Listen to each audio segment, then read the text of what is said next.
The firecracker explodes in his mouth. Marcus Thompson, 17 years old, honor student, never hurt anyone in his life. Feels his jaw shatter from the inside. Blood. Smoke. The taste of sulfur and burning flesh. They throw him on the ground and run away. That's what you get, Deshawn says in his heart while running away with his black friends. What happened seconds ago wasn't random. It was the culmination of 30 years of rage. 30 years of watching white families move into a black neighborhood and slowly, methodically, erase everyone who built it. 30 years of rent hikes and evictions and corner stores becoming coffee shops and children losing their futures while other children, whiter children, richer children, got everything. And Marcus Thompson became the symbol of all of it. Not because he asked to be, but because his father made him one. 24 hours earlier, Marcus stands at the bus stop on 5th and Madison. It's 6:45 in the morning. The sun hasn't fully risen yet, and the streetlights cast long shadows across cracked pavement. He's alone. For now. His backpack weighs heavy on his shoulders. AP Calculus textbook, college brochures, a Princeton acceptance letter he's keeping secret because he knows what will happen when word gets out. He pulls out his phone, scrolls, waits, and then he hears footsteps. Fast. Multiple people. He turns. Deshawn Miller, 19 years old. Dropped out junior year. Works at his uncle's tire shop when he's not standing on corners watching the world pass him by. Behind him, Jamal, Trey, and Keisha Miller, Deshawn's 21-year-old sister who works doubles at the diner and barely makes rent while watching the Thompson family buy a new Audi last month. 4 of them. One of him. Marcus's stomach drops. Morning, Princeton, Deshawn says. Marcus doesn't respond. Keeps his eyes on his phone. I'm talking to you. I'm just waiting for the bus. Yeah. Deshawn steps closer. You're always just waiting. Just walking. Just existing. Just taking up space in our neighborhood like you own it. I live here. Keisha laughs. You stay here. There's a difference. The bus appears in the distance, still 3 blocks away. Too far. Marcus takes a step back. Deshawn blocks him. Where you going? I told you. I'm catching the bus. Not today. Deshawn's voice drops. Today we're having a conversation. About what? About why your family thinks they can buy our neighborhood, and we're supposed to just smile and take it. My father's business has nothing to do with me. Everything to do with you. Deshawn shoves him hard. Marcus stumbles backward, drops his phone. The screen cracks on impact. That's what you people don't understand. Keisha says, stepping forward. You think because you're polite, because you say the right things, because you work hard, that makes you innocent. But you're not innocent. You benefit from every evil thing your family does. I didn't choose. You didn't have to choose. Jamal cuts in. You were born into it. Born with advantages we'll never have. Born into a system designed to lift you up and keep us down. The bus pulls up to the stop. The doors open. Marcus tries to move toward it. Deshawn grabs his backpack, yanks him back violently. Marcus hits the ground. We're not done, Deshawn says.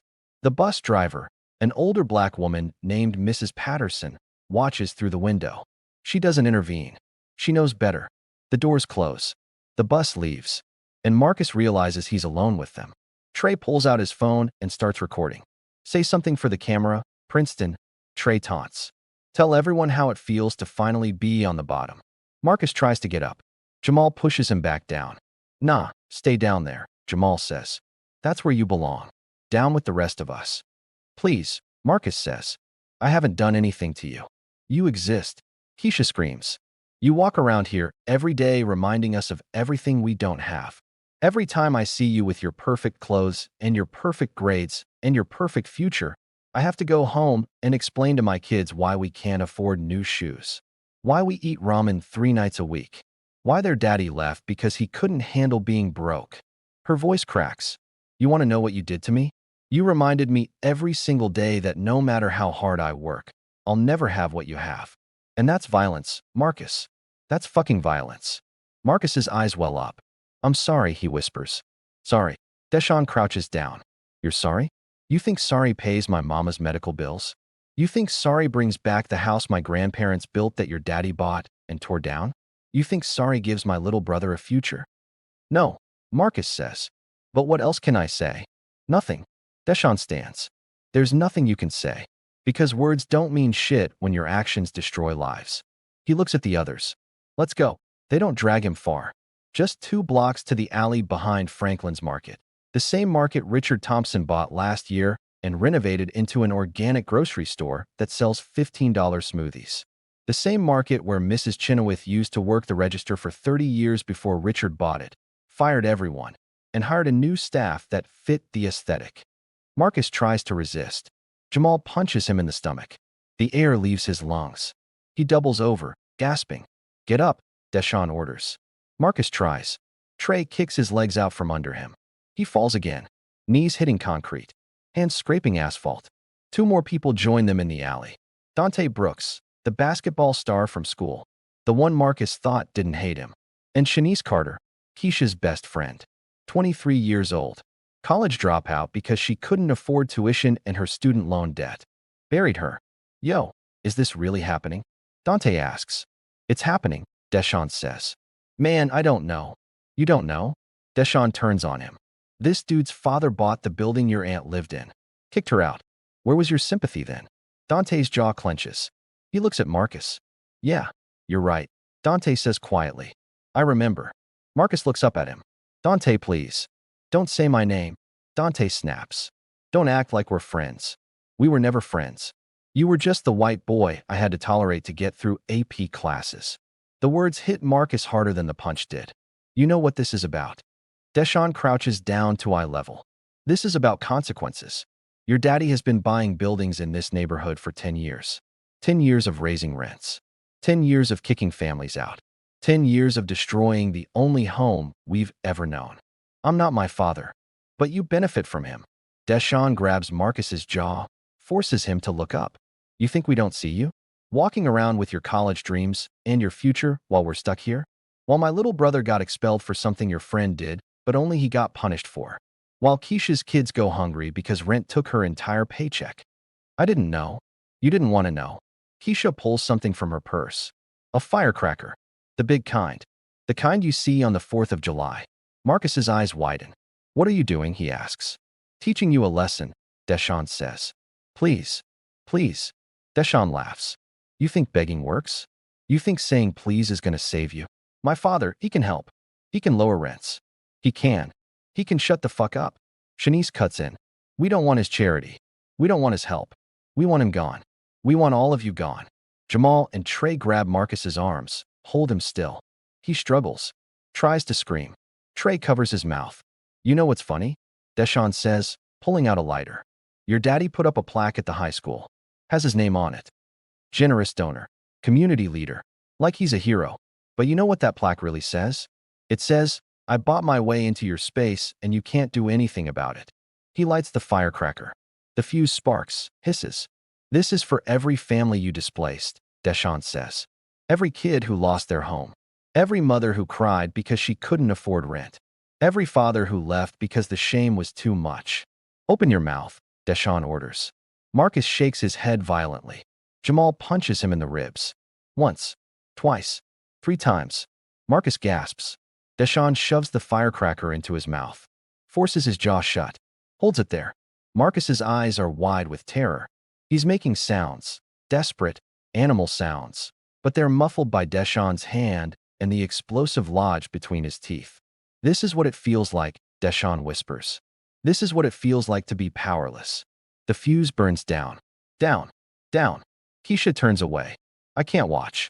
Dante takes a step back. Even Shanice looks uncertain. But Deshawn doesn't move. His hand stays firm on Marcus's jaw. And then, boom. The explosion is muffled by Marcus's mouth, but the damage is catastrophic. His jaw shatters.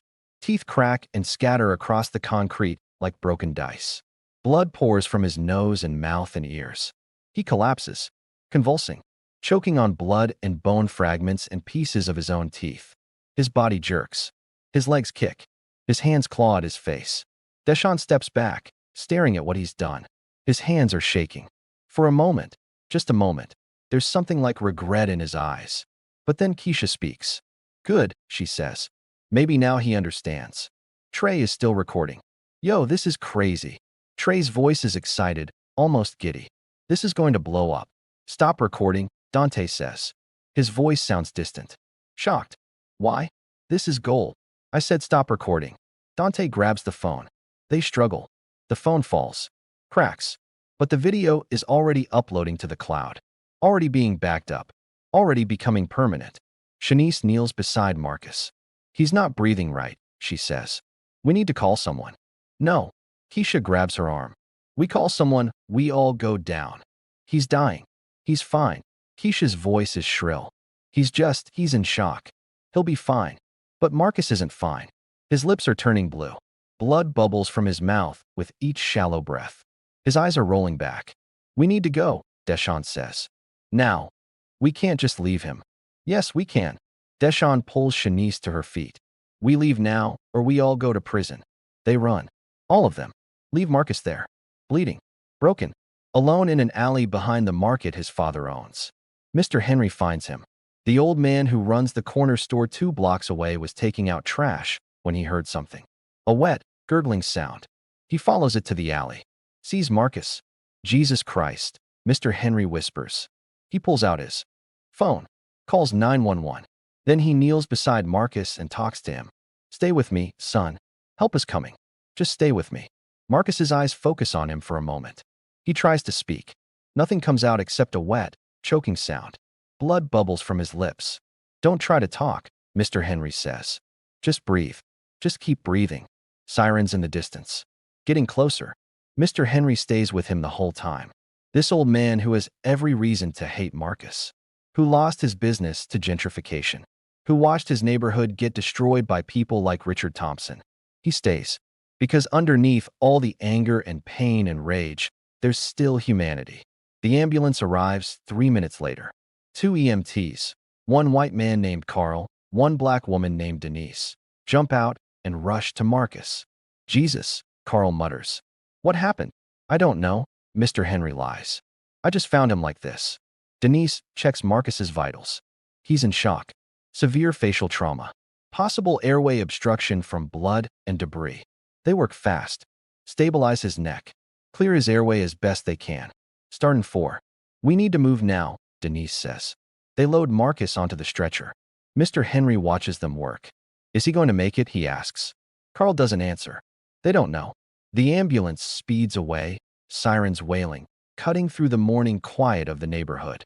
Mr. Henry stands in the alley for a long time after they leave, staring at the blood on the concrete, at the scattered teeth, at the evidence of violence that's been building in this community for years. And he wonders, how did it come to this? At the hospital, Dr. Malika Johnson is just starting her shift. She's 42 years old, been working ER at County General for 20 years. She's seen everything. Gunshot wounds, stabbings, overdoses, domestic violence victims, car accidents, industrial accidents, every kind of human suffering imaginable. But when they wheel Marcus in, she stops. What happened, she asks. Found in an alley, Denise reports. Severe maxillofacial trauma. Appears to be an explosion inside the mouth. Multiple fractures. Significant blood loss. BP dropping. He's barely maintaining his airway. Dr. Johnson moves into action. Get me an airway kit. I need a maxillofacial surgeon down here now. And someone call radiology. We need a CT of his head and neck stat. The trauma bay explodes into controlled chaos. Nurses rush in. Residents crowd around. Equipment beeps and hums. Dr. Johnson examines Marcus's injuries. His jaw is shattered in at least 4 places. 6 teeth are missing, either blown out or embedded in his soft palate.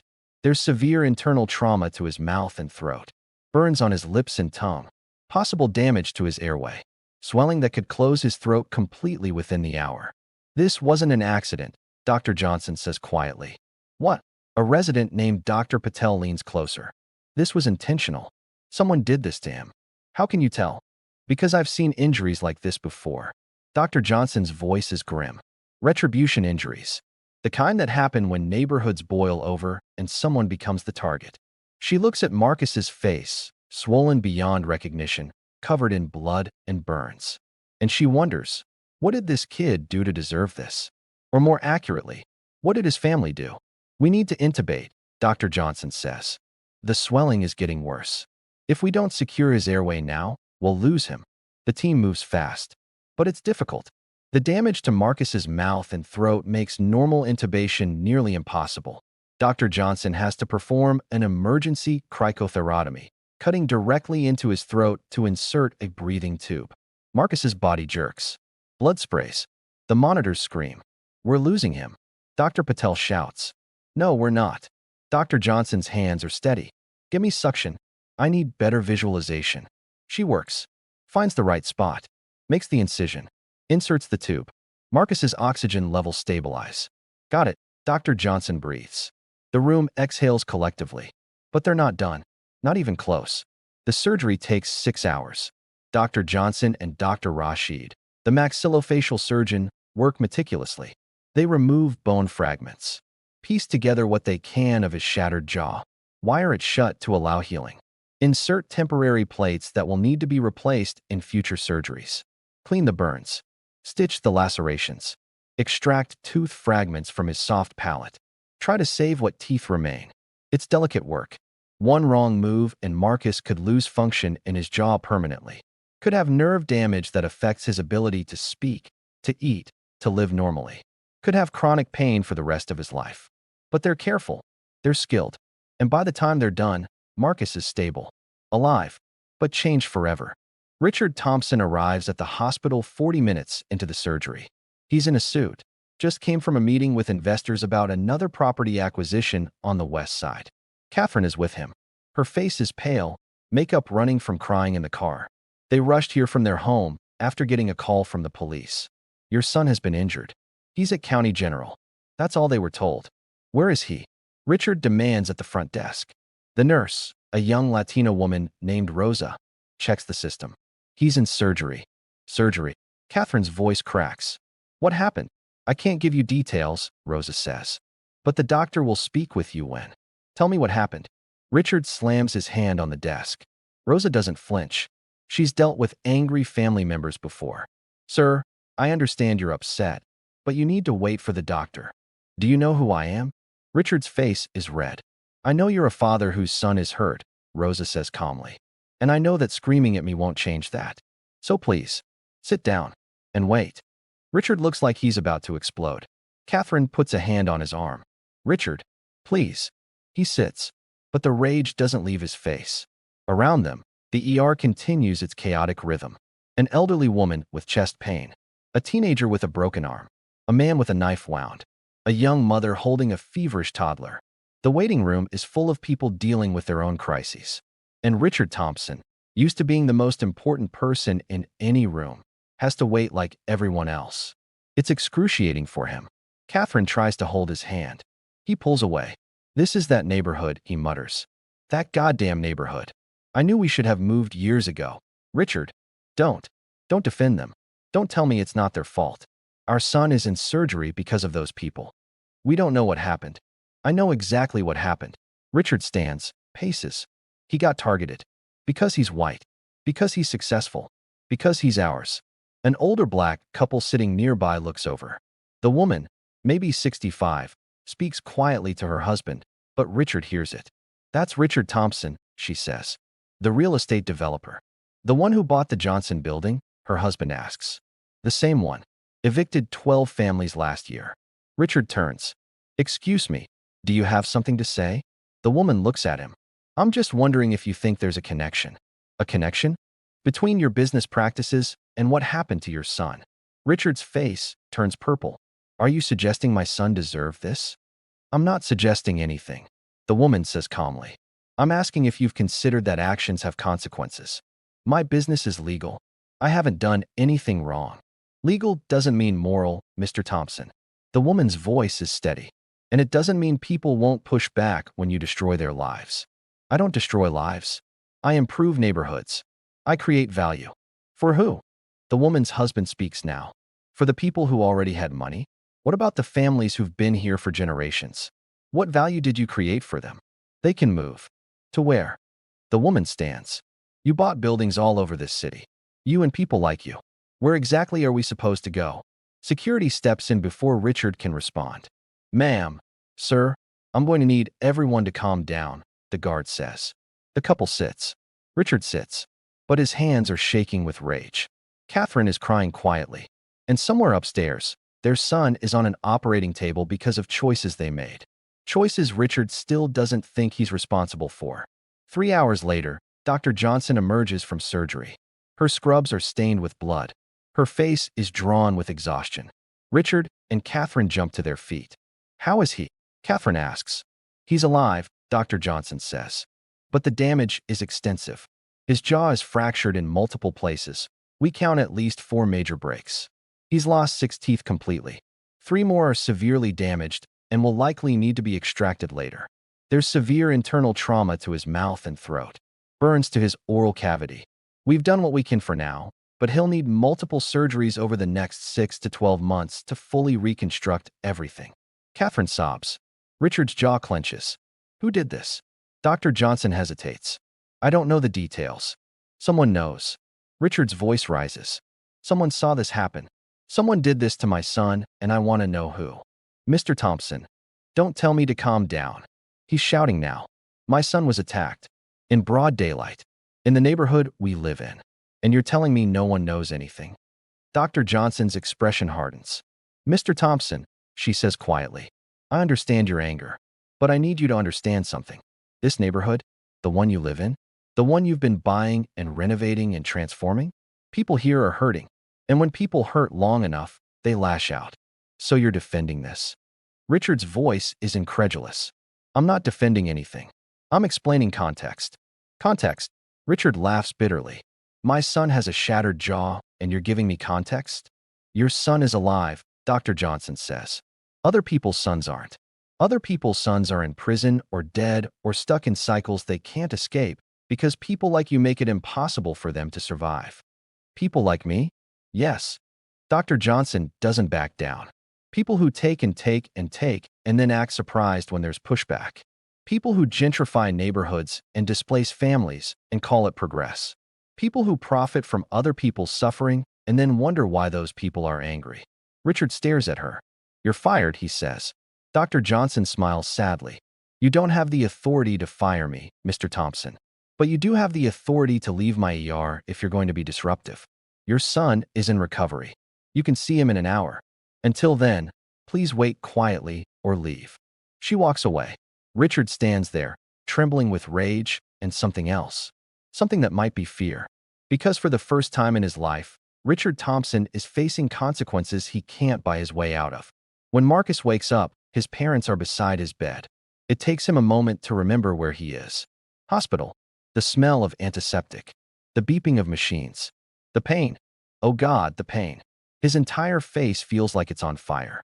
Every nerve ending screaming. He tries to move his jaw. Can't. It's wired shut. Panic floods through him. He tries to speak. Nothing comes out except a muffled groan. The sound is inhuman. Desperate. Catherine leans forward. "Oh, baby. I'm so sorry. Your jaw is wired shut. You can't talk right now." Marcus's eyes widen. He tries again.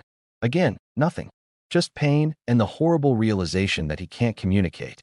Catherine holds up a notepad and pen. "You can write." Marcus takes them with shaking hands. Writes, "What happened?" "You were attacked," Richard says.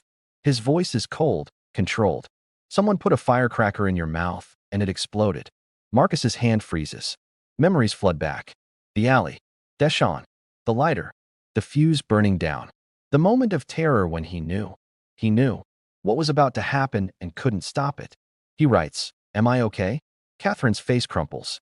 "You're alive. That's what matters. But you'll need more surgeries," Richard adds.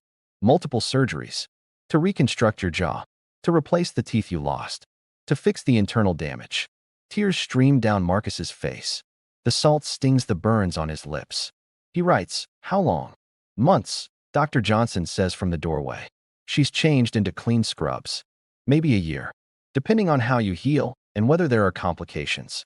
Marcus stares at the notepad. A year. A year of surgeries. A year of pain. A year of recovery. A year of being the kid who had a firecracker explode in his mouth. He writes, "Does everyone know?" Catherine and Richard exchange a glance. "There's a video," Richard says quietly. Marcus closes his eyes. "Of course there's a video. Of course. In this age, everything is documented. Every moment of suffering captured and shared and turned into entertainment." He writes, "How bad?" It's gone viral," Catherine admits. I'm so sorry, baby. Marcus's hand trembles as he writes. What are people saying? Richard's jaw clenches. It doesn't matter what they're saying. It matters to me. Some people are supportive, Catherine says carefully. But others. She trails off. Marcus writes, others what? Others think you deserved it, Richard says bluntly. They're calling it justice. Calling it karma. Saying this is what happens to gentrifiers. Marcus stares at the words he just wrote. Does everyone know? And he realizes the answer is yes. Everyone knows. His humiliation is public. His pain is entertainment. His suffering is being debated by strangers on the internet who've never met him and never will. He writes, I want to be alone. Marcus, Catherine starts. Please. They leave reluctantly. And Marcus lies in the hospital bed, wired jaw throbbing, and cries silently. Because the physical pain is nothing compared to the realization that the world watched him suffer and half of them celebrated it.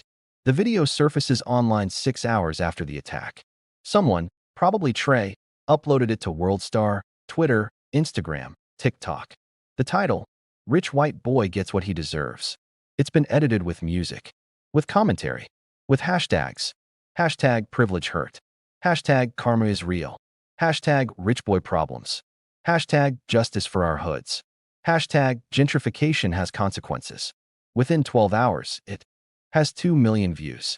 Within 24 hours, 5 million. Within 48 hours, it's been picked up by news outlets. The comments section is a war zone. Some people are horrified. This is attempted murder. Those kids need to be arrested. Violence is never the answer. This is disgusting. I don't care what his father did. No one deserves this. This is sick. Whoever did this should rot in prison. As someone who was bullied, this breaks my heart. No teenager should go through this. But others? Others celebrate. Finally, someone stood up to these gentrifiers. He's lucky it was just a firecracker.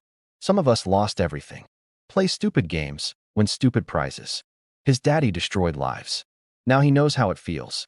White privilege got checked. About time. I'm not saying he deserved it, but I understand why it happened. This is what happens when you ignore systemic inequality. Eventually people snap. His family has been destroying that neighborhood for years.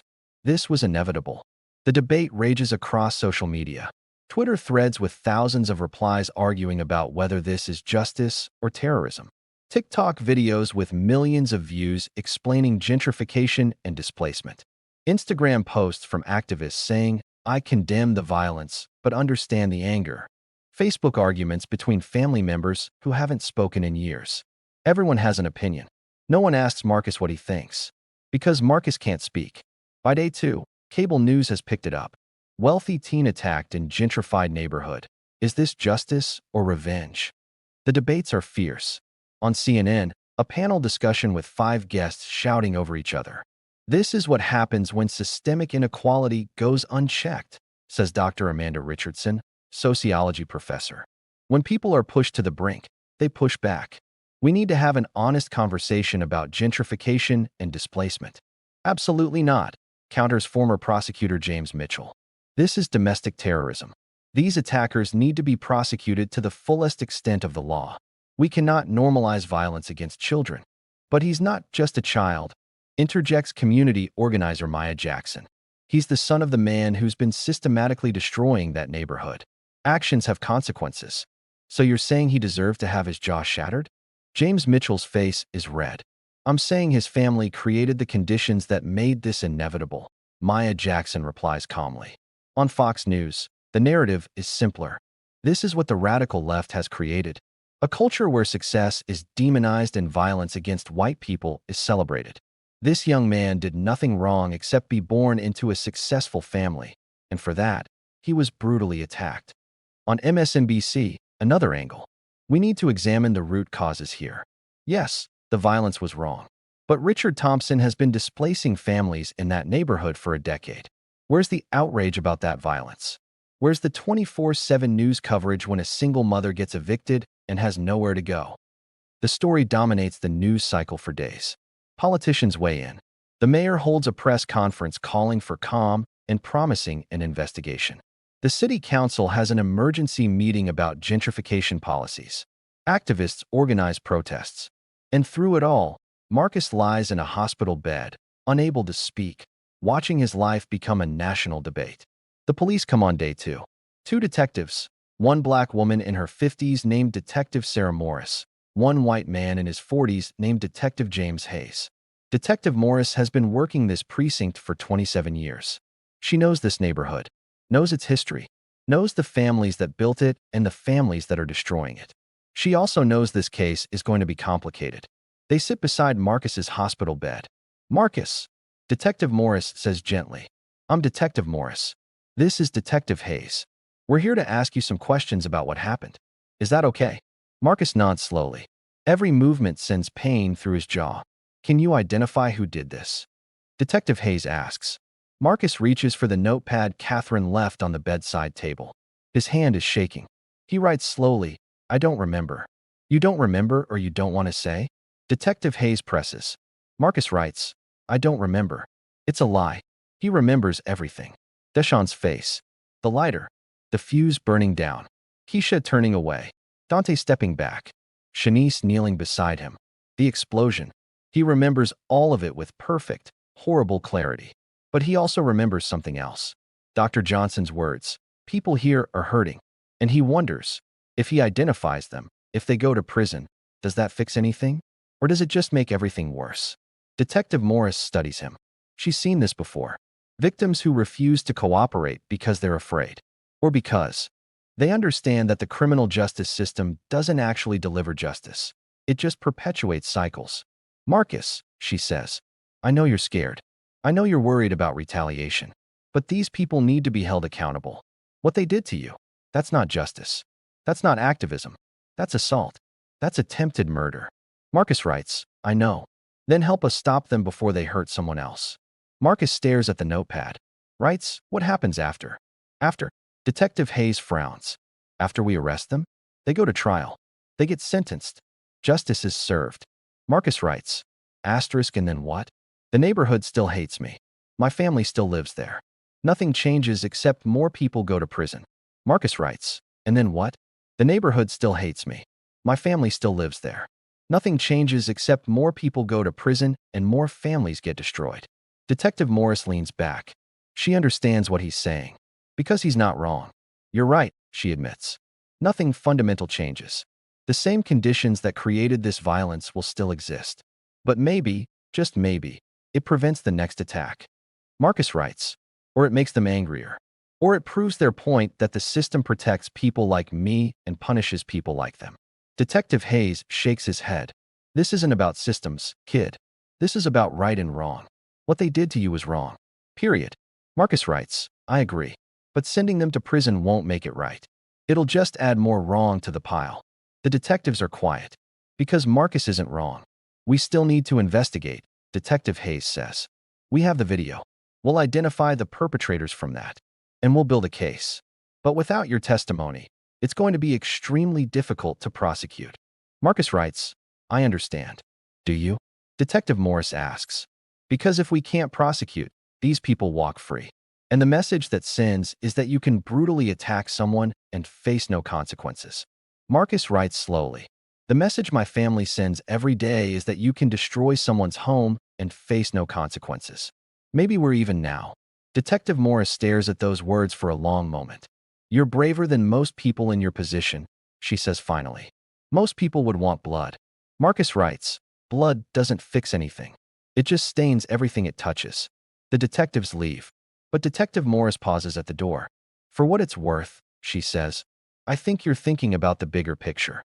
That's rare, especially for someone your age who's been through what you've been through.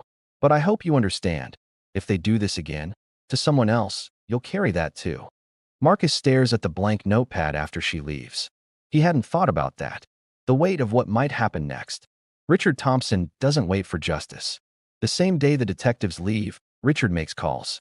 To his lawyer, Jonathan Carmichael, a bulldog in a $3,000 suit who's gotten Richard out of every legal jam for the past 15 years. To private investigators who specialize in difficult cases. To contacts in City Hall who owe him favors. Within 48 hours, he has names. Deshawn Miller, Keisha Miller, Jamal Washington, Trey Barnes, Dante Brooks, Shanice Carter. 6 names. 6 people who destroyed his son.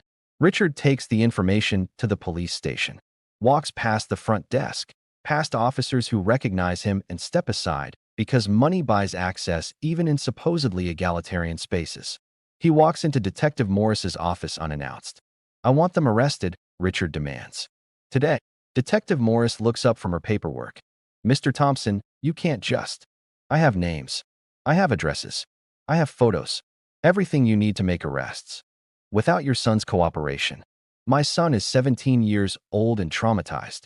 Richard slams a folder on her desk. "He doesn't know what's best for him right now. I do. And what's best is getting these animals off the street." Detective Morris's expression hardens at the word animals. "Mr. Thompson, I understand you're upset." "Upset?" Richard laughs bitterly. "My son can't eat solid food. He can't speak. He can't smile. He'll need a year of surgeries to fix what they did to him. Upset doesn't begin to cover it." "I know," Detective Morris says quietly. "And I'm sorry. But without Marcus's testimony, our case is weak. The video doesn't clearly show faces. We have no witnesses willing to come forward. We need Marcus. Then compel him." "I can't compel a victim to testify, Mr. Thompson. That's not how this works." Richard's face turns red. "Then how does it work?" "Because from where I'm standing, it seems like criminals get protected and victims get ignored. That's not what's happening here." "Then what is happening?" Richard leans forward. "Explain to me how my son gets brutally attacked and the people who. Did it just walk around free? We're investigating." "You're stalling." Richard stands. "You know what I think? I think you sympathize with them. I think you understand their anger and you're letting that cloud your judgment." Detective Morris stands too. "Mr. Thompson, I've been a police officer for 27 years. I've investigated hundreds of cases. I don't let personal feelings interfere with my work. But I also won't railroad people without sufficient evidence. The evidence is in that video. The video shows an attack. It doesn't clearly identify the attackers. Any halfway decent defense attorney will get it thrown out. Then get better evidence." "I'm trying." Detective Morris's voice rises. "But I can't manufacture witnesses. I can't force your son to cooperate. I'm doing everything I can within the bounds of the law." Richard stares at her. "The law failed my son," he says quietly. "No," Detective Morris replies. "The law didn't fail your son. The law is the only thing that can help your son. But it requires his participation." Richard leaves without another word. But he's not done. If the law won't help him, he'll find another way. That night, Richard hires a different kind of investigator. Not a licensed PI. Someone with looser ethics and fewer scruples. A man named Vincent Cross who specializes in pressure tactics. "I want them scared," Richard tells him in a parking garage downtown.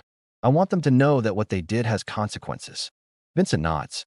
He's 52, former military, built like a brick wall. "How scared?" Vincent asks. "Scared enough to leave town. Scared enough to never think about my family again." "That can be arranged." "But nothing illegal," Richard adds. "I'm not asking you to hurt anyone. Just remind them that actions have consequences." Vincent smiles. "I understand completely, Mr. Thompson." He doesn't. What Vincent understands is that Richard Thompson wants revenge but doesn't want to get his hands dirty. And Vincent is happy to oblige. For the right price. 3 days later, Deshaun Miller is closing up his uncle's tire shop when a black SUV pulls up. 3 men get out. Vincent Cross and 2 associates. "Deshaun Miller?" Vincent asks. Deshaun's stomach drops. "Who's asking?" "Someone who wants you to know that what you did has been noticed." "I don't know what you're talking about." Vincent pulls out his phone. Shows Deshaun a screenshot from the video. Deshaun's face is visible. Holding the lighter. "Still don't know what I'm talking about." Vincent asks. Deshaun's hands start shaking. "You cops. Do we look like cops?" "Then what do you want?" "I want you to understand something." Vincent steps closer. "You hurt someone's son. That someone has resources, connections, the ability to make your life very difficult. So this is a threat. This is a warning." Vincent's voice is calm, almost friendly. "Leave town. Convince your friends to leave town. And this all goes away." "I'm not leaving." Vincent's hand shoots out, grabs Deshaun by the throat, slams him against the garage door. "Let me be clearer," Vincent says. "You have 1 week to disappear. If you're still here in 8 days, things get worse. Much worse." He releases Deshaun. Deshaun gasps for air. 1 week, Vincent repeats. They leave. Deshaun stands there, shaking, and realizes This isn't over. It's just beginning. Similar visits happen to the others over the next 2 days. Jamal gets cornered leaving the gym. Trey gets approached at a party. Keisha finds a note on her car. You have 7 days. Shanice gets a phone call at 3 a.m. A man's voice. Calm. Leave or face consequences. Dante gets followed home from basketball practice. They're all terrified, but they're also angry.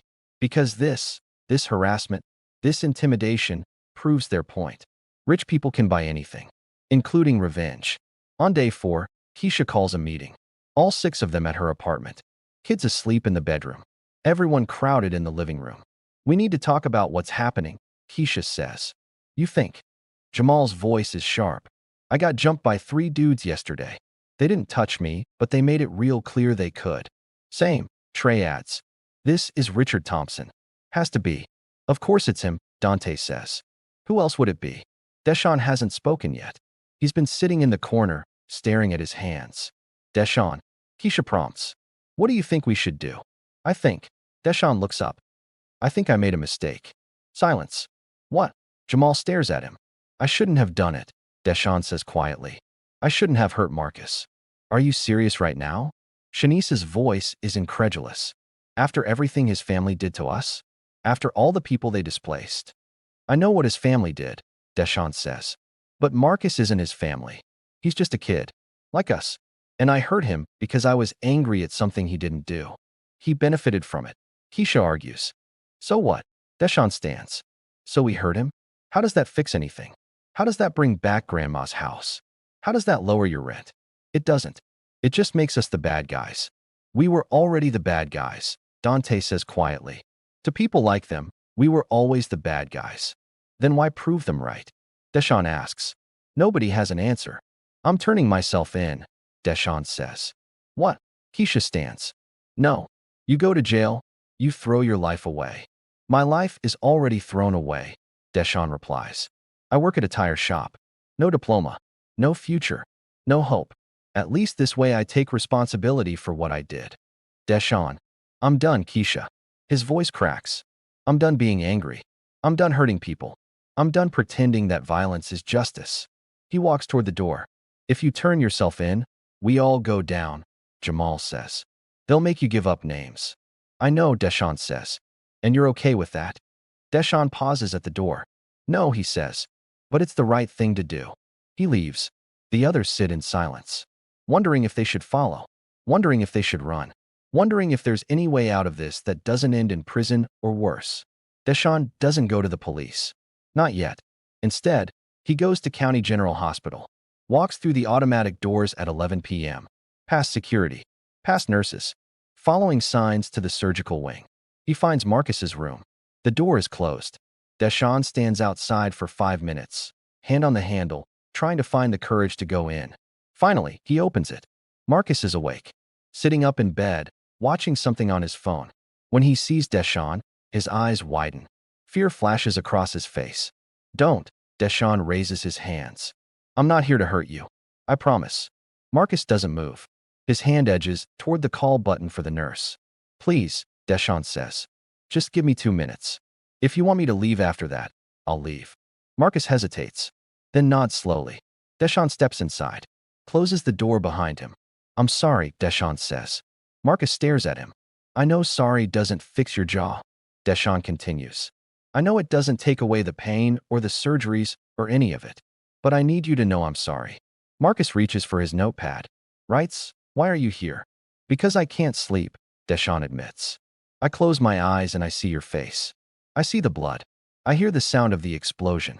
And I realize I became the thing I hate. Marcus writes, what thing? Someone who destroys people's lives because I'm angry at a system I can't control. Marcus considers this. Writes, that's what my father does. I know, Deshaun says. And I'm sorry for what he did to your neighborhood. To your family. Marcus writes, you mean my neighborhood? My family. This is my home too. Is it? Deshaun asks. Or are you just staying here? Because there's a difference. Marcus writes, I'm starting to understand that. They sit in silence for a moment. Then Marcus writes, why did you really come here? Because I'm turning myself in, Deshaun says. Tomorrow. And I wanted you to know first. I wanted you to hear it from me. Marcus writes, don't. Deshawn blinks. What? Don't turn yourself in. Why not? Marcus writes quickly. Because it won't fix anything. You'll go to prison. Your life will be over. And the same problems that caused this will still exist. Nothing changes except another black man in jail. So what's the alternative? Deshawn asks. I just get away with it. Marcus writes, no, you do something better than prison. You help fix what's broken. How?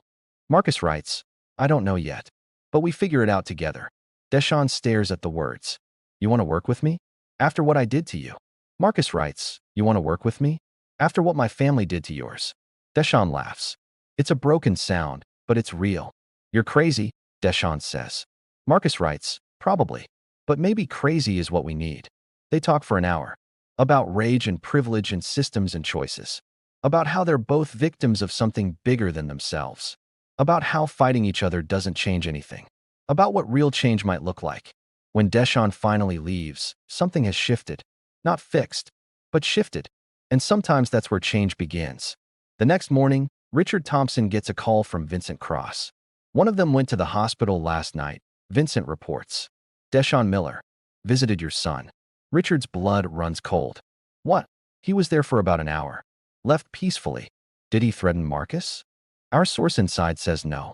Says it looked like they were talking. Talking. Richard's voice is sharp. About what? We don't know. Your son wouldn't say. Richard hangs up and immediately drives to the hospital. Storms into Marcus's room. What did he want? Richard demands. Marcus reaches for his notepad. Writes, to apologize. Apologize. Richard's face turns red. He shattered your jaw and he thinks an apology fixes it. He knows it doesn't fix it. But it's a start. A start to what? Marcus writes carefully. A start to something different than revenge. This is insane, Richard says. You're sympathizing with the person who did this to you? I'm trying to understand him. There's a difference. I don't want you to understand him. I want you to help put him in prison. Marcus writes, no? What do you mean no? I mean I'm not pressing charges. I'm not testifying. I'm not helping send him to prison. Richard stares at his son. You don't get to make that choice, Richard says. Yes, I do. I'm the victim. It's my choice. You're 17 years old. You don't understand. I understand that sending Deshawn to prison doesn't fix what you broke when you gentrified this neighborhood. It just breaks one more thing. I didn't break anything. Marcus writes frantically. Asterisk, you displaced families. You did. 6 months pass. Marcus has had 3 more surgeries. The wires are finally off his jaw. He can speak again. Slowly, carefully, but he can speak. His voice sounds different than it used to. Slightly slurred. A reminder of what happened that will never fully go away. But he's alive. And he's changed. The town hall happens on a cold Saturday in March. Marcus and Deshawn spent weeks organizing it, reaching out to community members, securing the space at the community center on 8th and Taylor, creating flyers, posting on social media, calling local news stations. They didn't know if anyone would show up. But 200 people do. Black, white, Latino, Asian, young, old, angry, hopeful, skeptical, curious. The room is packed. Standing room only. Richard and Catherine Thompson sit in the 3rd row, uncomfortable but present. Lorraine Miller, Deshawn's mother, sits on the opposite side. Keisha is there with her kids. Jamal, Trey, Dante, Shanice, Mr. Henry from the corner store, Mrs. Patterson the bus driver, Dr. Johnson from the hospital, people who've lived in this neighborhood for 50 years, and people who moved in last month. Everyone who has a stake in what happens next. Marcus stands at the front of the room, microphone in hand. His jaw still aches when he talks for too long. But he speaks anyway. 3 months ago, Marcus begins, someone put a firecracker in my mouth and it exploded. I spent weeks in the hospital. I've had multiple surgeries. And I'll carry these scars for the rest of my life. The room is silent. I could have pressed charges. I could have sent the people who did this to prison. But I didn't. Not because what they did was okay. It wasn't. But because I realized that punishment doesn't fix the problem. It just buries it deeper. He pauses. The problem isn't Deshawn Miller or anyone else in this neighborhood. The problem is that we've been taught to fight each other instead of fighting the systems that keep us divided. We've been taught that someone else's success means our failure, that there's not enough to go around, that we have to choose sides. Marcus looks at Deshawn, standing off to the side. But I don't believe that anymore. I believe we can do better. I believe we can build something new. But it requires all of us. It requires people like my father admitting that business decisions have human consequences. It requires people like Deshawn admitting that violence isn't justice. And it requires all of us listening to each other. Really listening. Even when it's uncomfortable. He steps back. Deshawn steps forward. I owe Marcus an apology, Deshawn says. What I did was wrong. I was angry and I took it out on someone who didn't deserve it. And I'm sorry. He looks at Marcus. But I also need people to understand where that anger came from. I need people to see that when you take someone's home, when you take their opportunities, when you take their dignity, you're committing violence too. It's just quieter. It's just more legal. But it's still violence. Deshawn's voice cracks. I don't want to be angry anymore. I don't want to fight. I want to build. But I need help. We all need help. Richard Thompson stands. The room turns to look at him. I've been sitting here listening, Richard says. And I need to say something. Catherine touches his arm. Richard. No, I need to say this. Richard steps into the aisle. I built my business from nothing. I grew up poor. I worked 3 jobs to put myself through college. I clawed my way to success. And I genuinely thought, that what I was doing was good. That improving properties and bringing in new businesses was helping the neighborhood. He pauses. But I was wrong. I was so focused on creating value that I didn't see the people I was displacing. I didn't see the families I was breaking apart. I didn't see the community I was destroying. His voice breaks. And because of my blindness, my son paid the price. But he's also taught me something. He's taught me that it's not too late to do better. Richard looks at Deshawn. I'm sorry, he says, for what I did to your family, to your neighborhood. I can't undo it, but I can try to make it right. The room erupts. Not in applause. In conversation. Voices overlapping. People arguing. People agreeing. People crying. An older black woman stands. How do you make it right? My family lived here for 3 generations before you came. How do you give that back? I can't, Richard admits. But I can create an affordable housing fund. I can cap rent increases. I can hire local contractors and invest in community programs. I can use my resources to lift up instead of push out. That's not enough, someone yells. I know, Richard says, but it's a start. A young Latino man stands. What about the families already displaced? What about the people who left because they couldn't afford to stay? We bring them back, Marcus says. We create pathways for return. We make amends. And who pays for it? Another voice calls out. I do, Richard says. My company does. And we find other developers who'll commit to the same standards. The conversation continues for 3 hours. Heated, emotional, raw, but also productive. Because for the first time, everyone is in the same room. Everyone is being heard. Everyone has a voice. By the end of the night, commitments have been made. Richard agrees to establish a $5 million community fund for affordable housing and displaced families. He agrees to work with tenant unions and community organizations before any future acquisitions. He agrees to reserve 30% of units in all his buildings for below-market rent. It's not perfect. It's not enough. But it's something.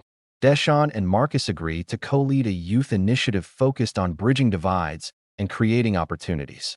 Community members agree to meet monthly to continue the conversation, to hold each other accountable, to build something new from the ashes of what was broken. 3 months later, Marcus stands on the stage at his high school graduation. His jaw still aches on cold days. 3 months later, Marcus stands on the stage at his high school graduation. His jaw still aches on cold days. His speech is still slightly slurred. But he's alive. And he's changed. When they call his name, he walks across the stage. The white section of the audience claps politely. The black section is silent at first. But then, from the back, someone stands. Deshawn Miller. He claps. Slow. Deliberate. And then Lorraine stands. And Keisha. And Mr. Henry. And one by one, others join. Not everyone. But enough. Enough to prove that bridges can be built. That forgiveness is possible. That understanding doesn't erase pain, but it can transform it. That night, Marcus drives to the alley where it happened. The same alley behind Franklin's Market. He stands there for a long time, remembering. The lighter, the fuse, the explosion. And then he takes out his phone. Records a video. Posts it. My name is Marcus Thompson. 6 months ago, someone put a firecracker in my mouth and it exploded. I nearly died. I could have spent the rest of my life being angry, being afraid, being a victim. But I chose something different. I chose to understand. I chose to listen. I chose to build instead of destroy. Not because it was easy. It wasn't. Not because the pain went away. It didn't. But because I realized something. We're all trapped in systems we didn't create. Systems that tell us to fight each other instead of fighting for each other. And the only way out is together. So if you're watching this, whether you're black or white or brown or Asian, whether you're rich or poor, whether you're angry or scared or hopeful, I'm asking you to choose understanding over revenge, to choose dialogue over violence, to choose community over division. It won't happen overnight. It won't be easy, and it won't erase what's already been done. But it's the only way forward. So subscribe to this channel if you believe we can do better. Drop a comment telling me what you're willing to do to build bridges in your community. Share this video with someone who needs to hear it. Because change doesn't start with them. It starts with us. All of us. Together. And if a kid with a shattered jaw and the person who shattered it can find common ground, then maybe, just maybe, anyone can. The question isn't whether change is possible. The question is, are you willing to be part of it? The video goes viral. 8 million views in the first week.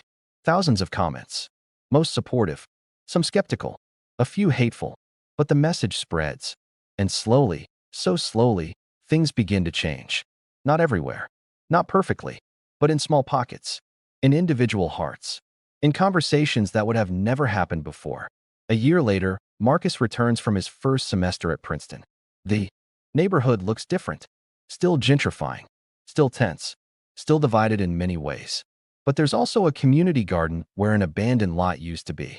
A youth center funded by the Thompson Foundation. A scholarship program for local kids. Weekly town halls that continue the conversation. It's not perfect, but it's better. And when Marcus walks down 5th and Madison, people nod. Some smile. A few even say hello. Deshaun meets him at the corner store. Mr. Henry is behind the counter, grinning. "Welcome back, college boy," Deshaun says. Marcus grins. "Good to be back." They walk together through the neighborhood that tried to destroy both of them, and instead became the place where they learned that healing is possible, that reconciliation is possible, that change is possible, if you're willing to do the work. If this story moved you, hit that subscribe button right now. Drop a comment telling us what change you want to see in your community. I read every single one. Share this video with someone who needs to hear it. Because the conversation doesn't end here. It starts here. With all of us. Together. Making the choice to build instead of destroy. To understand instead of judge. To heal instead of hurt. That's how we change the world. One conversation. One connection. One choice at a time. See you in the next video.